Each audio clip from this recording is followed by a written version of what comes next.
I don't think you can have free elections if you don't have freedom of speech.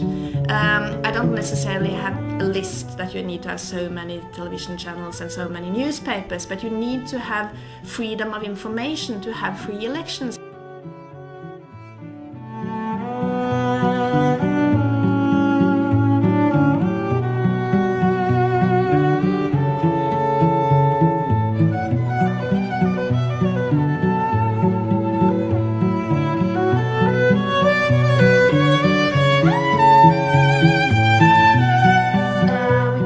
Speak about 4 ideal functions that media should play in a democratic society.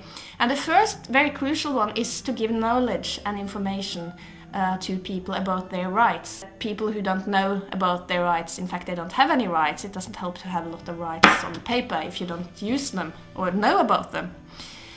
Secondly, of course, which is also very important, not least in newly democratic countries, is to uncover wrongdoing and protect people from political corruption. And this is the so-called watchdog function of the media. And also that the media should serve as a two-way channel between the government and the governed. And then the last point, which is quite often underestimated by scholars, is that media, to be part of a democratic society, should also play a role of being a creator of identity.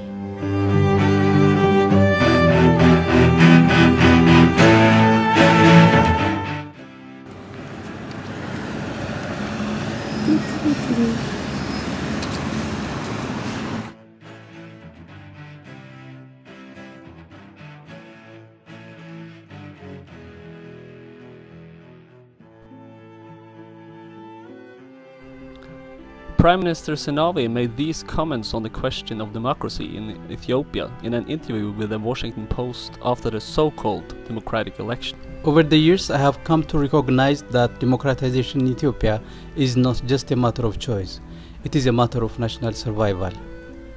I am deeply convinced that we either democratize and have a good chance of surviving, or if we fail to do so, we disintegrate.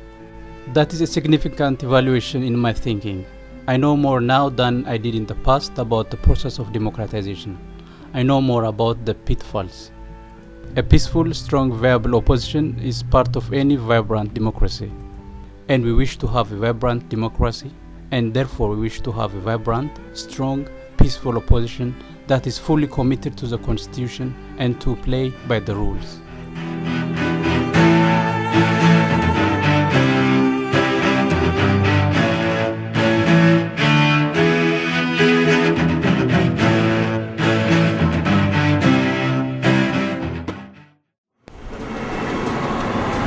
I'm going to interview one journalist, previous journalist from Ethiopia. His name is Yared, and we hope he will tell us how the media is working in Ethiopia.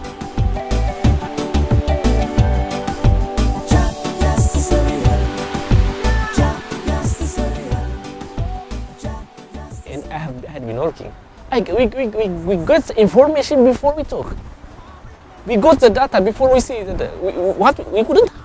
before we see the situation. As the news, we have to see the situation. You have to write, but we have already written, and we just see the situation.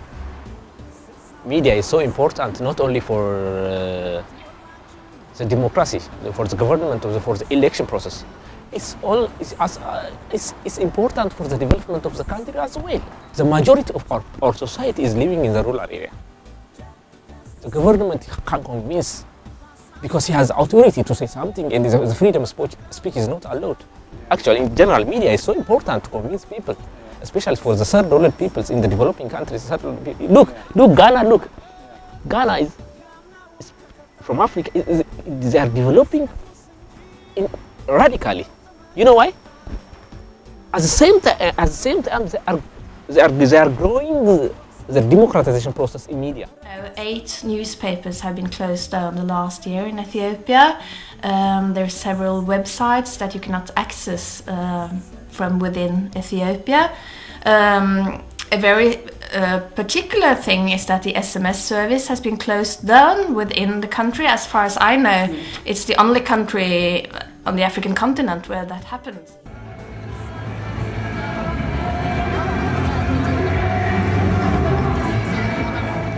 The election of 2005, there were a lot of demonstration all over the world.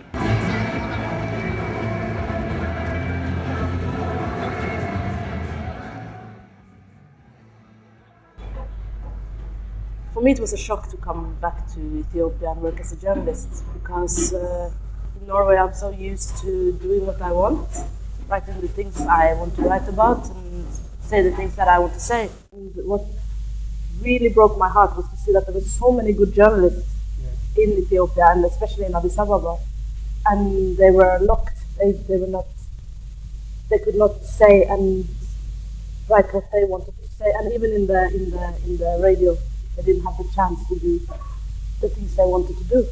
And it was so sad to see so many journalists being jailed. And they call it a democracy.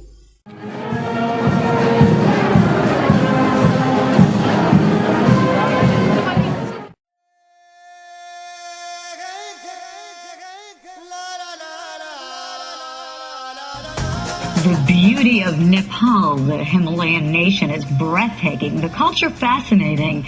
Nepal is nestled between China and India and draped right along the foot of the majestic Himalaya mountain range. Not only is it beautiful, but it has some of the best hiking trails on Earth. We recently sat down with Michelle Higgins, the New York Times practical traveler, and talked to her about some of the new vacation packages being offered by Adventure Travel Agency.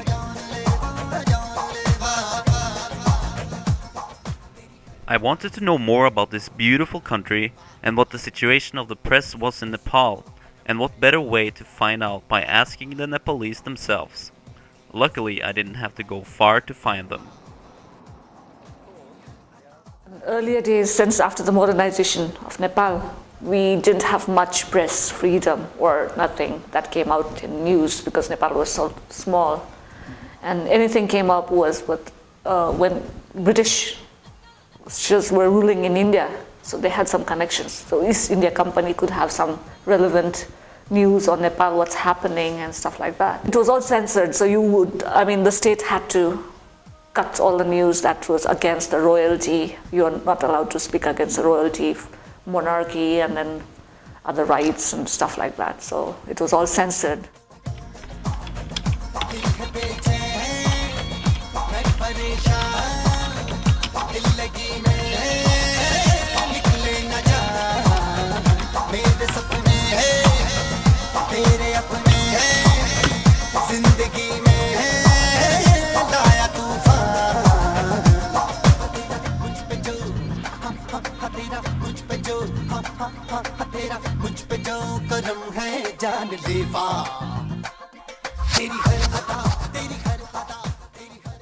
Well, Nepal is undergoing a Maoist insurgency problem for many years. Now it has been somehow diffused.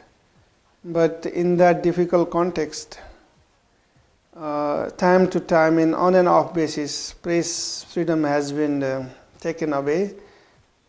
Sometimes press are also responsible for propagating a half-truth reality.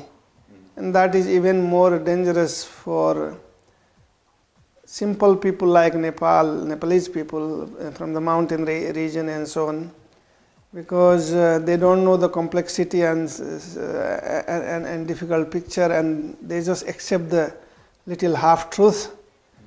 And that's why they are easily joining the Maoists sometimes this Madhesi, this ethnic type of thing.